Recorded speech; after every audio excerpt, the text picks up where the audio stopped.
வணக்க மக்களே. கனடாவில் பார்த்தீங்கன்னா இப்போ லேட்டஸ்ட்டாக ஒரு பெரிய ப்ரொடெஸ்ட் நடந்துட்டு இருக்கு. இப்போ சமீப காலமாகவே கனடாவில் வந்து இமிகிரேஷனை கட் பண்ணிட்டு இருக்காங்க. எந்தெந்த வழியெல்லாம் உள்ளே வர முடியுமோ அந்தந்த வழியெல்லாம் க்ளோஸ் ஆகிட்டு இருக்கு. ஸோ அந்த மாதிரி ஒரு மேஜர் ஸ்ட்ரீம் இன்னைக்கு க்ளோஸ் பண்ணியிருக்காங்க இமிகிரேஷனில்.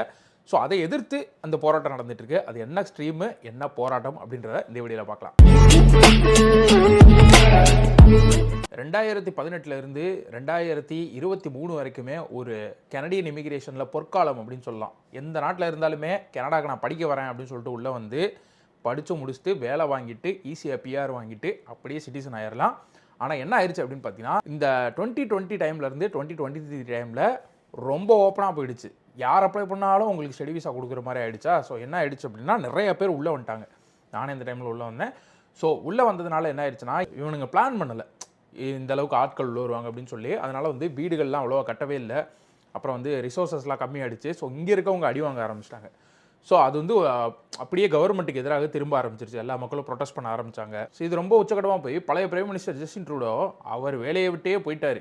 நான் வந்து இனிமேல் பிரைம் மினிஸ்டராக இருக்க மாட்டேன். இப்போ அடுத்து வந்து இந்த நாடை சரிப்படுத்தணும்னா என்ன பண்ணணும் அப்படின்னா, இமிகிரேஷனை க்ளோஸ் பண்ணணும் அப்படின்னு ஒரு முடிவுக்கு எல்லாருமே வந்துட்டாங்க. ஸோ அதனை பொறுத்து நிறையா இமிகிரேஷன் ஸ்ட்ரீம்ஸ் க்ளோஸ் ஆக ஆரம்பிச்சிச்சு போன வருஷத்துலேருந்தே. அதில் ஒரு முக்கியமான ஸ்ட்ரீம் பார்த்தீங்கன்னா student visa stream, student direct stream அப்படின்னு சொல்லி ஈஸியாக இந்தியா சைனாலிருந்து மக்கள் உள்ளார ஆரம்பித்தாங்க.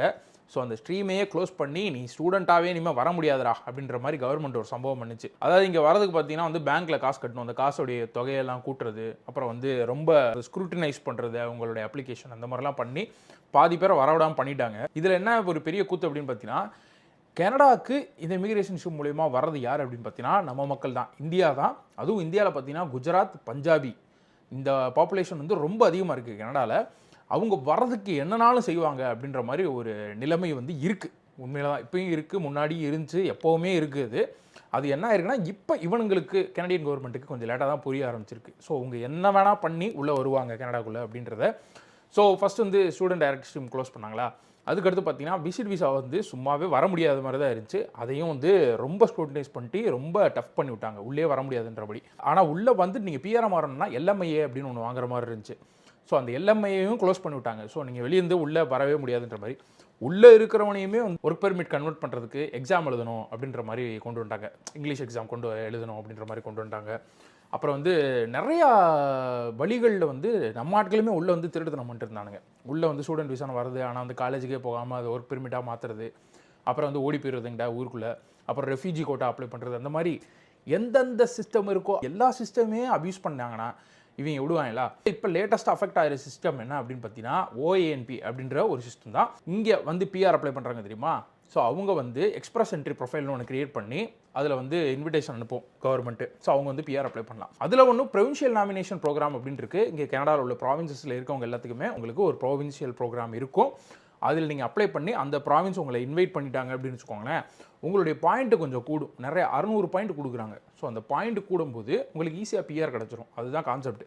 ஸோ இப்போ இந்த OANPலையுமே வந்து 2 ஸ்ட்ரீம் இருந்துச்சு.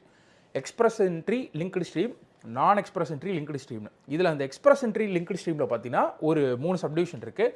ஒன்று ஹியூமன் கேபிட்டல் ஸ்ட்ரீம், ரெண்டாவது பார்த்தீங்கன்னா வந்து ஃப்ரெஞ்சு ஸ்பீக்கர் ஸ்ட்ரீம், மூணாவது பார்த்தீங்கன்னா ஸ்கில்டு ட்ரேடு ஸ்ட்ரீம் அப்படின்னு.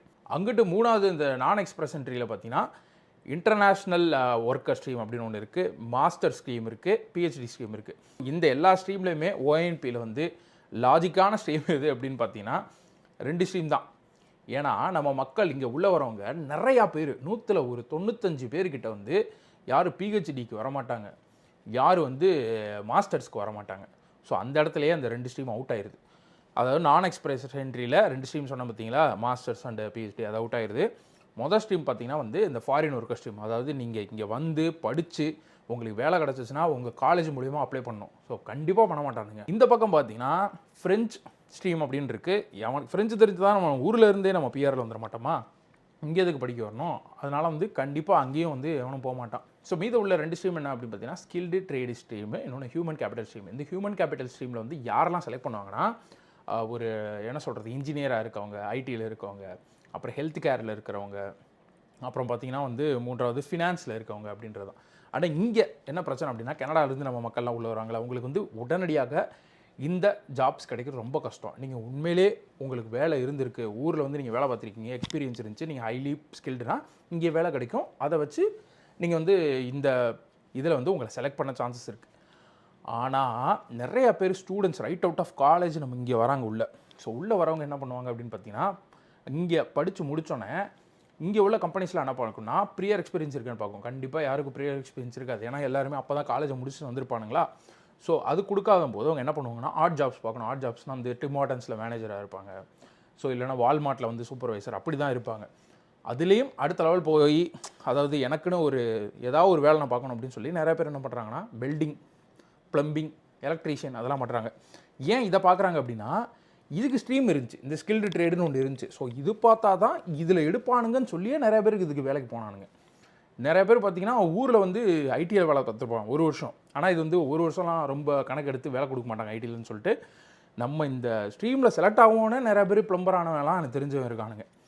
ஸோ இப்போ என்ன பண்ணியிருக்கு கவர்மெண்ட் அப்படின்னு பார்த்தீங்கன்னா, இந்த ஓஏஎன்பியில் இந்த ஸ்ட்ரீமை சஸ்பெண்ட் பண்ணுறேன் அப்படின்ட்டாங்க.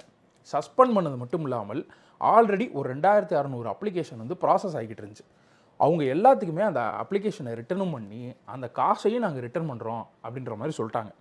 ஸோ இதனால் இவனுங்க பயங்கர கடுப்பாயிட்டாங்க. அடப்பாவீங்களா, இவ்வளோ நாள் நான் வந்து இதுக்கு தான்டா ட்ரை பண்ணி வேலையே பார்த்தேன், இப்போ என்னடா கட் பண்ணிட்டீங்க அப்படின்னு சொல்லி இப்போ மக்கள்லாம் வந்து கடுப்பாகி போராட ஆரம்பிச்சிருக்காங்க. ஸோ இந்த மாதிரி இவங்க பண்ணலாமா அப்படின்னு பார்த்தீங்கன்னா, ஒன்டாரியோ ரெகுலேஷன் 241/17 அப்படின்னு ஒரு ரூல் இருக்குது. அதன் மூலியமாக நீங்கள் கடைசியில் அப்ளிகேஷன் வந்து ரிட்டர்ன் பண்ணிடலாம், அதாவது ஃபைனல் டெசிஷன் வரதுக்கு முன்னாடி. ஸோ அதை யூஸ் பண்ணி ஐஆர்சிசி பண்ணிருச்சு. ஸோ ஏன் பண்ணாங்க அப்படின்னு பார்த்தீங்கன்னா, வழக்கம் போல் எல்லா சிஸ்டத்துலேயுமே அப்யூஸ் இருக்குது. எல்லா சிஸ்டத்துலேயுமே திருட்டுத்தனமாக ஏதாவது குக் பண்ணிட்டு வர்றதுக்கு ஆட்கள் இருக்குது. அதனால தான் வந்து ஸ்டூடெண்ட் விசாவையே வந்து க்ளோஸ் பண்ணாங்க. இப்போ இதில் என்ன கண்டுபிடிச்சிருக்காங்க அப்படின்னா, உங்களுக்கு நீங்கள் அப்ளிகேஷன் வந்து போட்டோன்னே கவர்மெண்ட் வந்து ஐடி அனுப்பிடும், நீங்கள் வந்து பிஆர் அப்ளை பண்ணுவீங்களே. அப்போ இவங்க என்ன பண்ணுறானுங்கன்னா, நான் ப்ரியராக இங்கெல்லாம் வேலை பார்த்துருக்கேன் அப்படின்றதெல்லாம் வந்து அதோடைய ப்ரீ குவாலிஃபிகேஷன் அது இருந்தால் தான் நீங்கள் வந்து அப்ளை பண்ண முடியும். இவனுங்க என்ன பண்ணுவாங்க, ஊரில் வேலையே பார்க்காம நான் வேலை பார்த்துட்டேன் அப்படின்னு சொல்லி ஃபேக் அந்த எக்ஸ்பீரியன்ஸ் எல்லாம் குக் பண்ணி கொடுக்கறது. அப்புறம் வந்து வேலைக்கே 1 வருஷம் ஃபுல்லாக போகாமல் பேரோல்னு ஒன்று இருக்கும். அதாவது ஒருத்தவங்க லாயர்கிட்ட நீங்கள் காசு கட்டிங்கன்னா அந்த லாயர் வந்து ஏதோ ஒரு கம்பெனிக்கு கொடுத்து நீங்கள் வேலையே பார்க்காம மாதம் அவங்க போட்டுக்கிட்டே இருப்பாப்பில் நீங்கள் வேலை பார்த்த மாதிரி. ஸோ இந்த மாதிரிலாம் திருட்டுத்தனம் பண்ணி அந்த பே ஸ்லிப்லாம் வந்து சப்மிட் பண்ணுறது, இந்த மாதிரிலாம் பண்ணியிருந்துருக்கானுங்க. ஸோ கவர்மெண்ட் என்ன பண்ணியிருக்குன்னா, இண்டிவிஜுவலாக ஒரு 100-150 அப்ளிகேஷன் எடுத்து பார்த்துருக்கும் போது அதில் மெஜாரிட்டி வந்து திருட்டு பசங்க அப்படின்றத கண்டுபிடிச்சிருச்சு. ஸோ இதனால் ரொம்ப கடுப்பாகி நம்ம இந்த டிசைனு இந்த ஸ்ட்ரக்சரே தப்பு, இதை வந்து மொத்தமாக நம்ம க்ளோஸ் பண்ணிடுவோம், நம்ம வந்து ரீஸ்ட்ரக்சர் பண்ணிட்டு ஓப்பன் பண்ணுவோம் அப்படின்ற மாதிரி முடிவு பண்ணிட்டு அனுப்பிச்சி விட்டாங்க. இப்போ நம்ம ஆட்கள் என்ன ஆகுதுன்னு பார்த்தீங்கன்னா, இங்கே ஆல்ரெடி இந்த பிஆர் அப்ளை பண்ணவங்க எல்லாம் வந்து ஒர்க் பெர்மிட்டில் இருப்பாங்க. அந்த ஒர்க் பெர்மிட் வந்து முடிய போகிற நிலமையில தான் இருக்கும். நிறையா பேருக்குமே முடிய போகிற நிலமையில தான் இருக்கும். இங்கே படிக்கிறவங்களுக்குலாம் 2 வருஷம் படிக்கிறவங்களுக்கு 3 வருஷம் ஒர்க் பெர்மிட் கொடுப்பாங்களா. ஸோ எல்லாருமே வந்து இந்த 1 வருஷம் முடிச்ச பிறகு தான் சப்மிட்டே பண்ணுவானுங்க இந்த மாதிரி எக்ஸ்பிரஸ் என்ட்ரிக்கு. ஏன்னா அப்போ தான் நீங்கள் மெஜாரிட்டி ஆஃப் த சிஸ்டத்துக்கு வந்து குவாலிஃபிகேஷன் ஆவீங்க. 1 இயர் எக்ஸ்பீரியன்ஸ் கேனடாவில் இருக்கணும். ஸோ மீது 2 வருஷம் தான் இருக்கும். அதுலேயும் பார்த்தீங்கன்னா இந்த ஓஏஎன்பி இப்படின்ற ப்ராசஸில் ஒரு வருஷம் ஓடி இருக்கும்.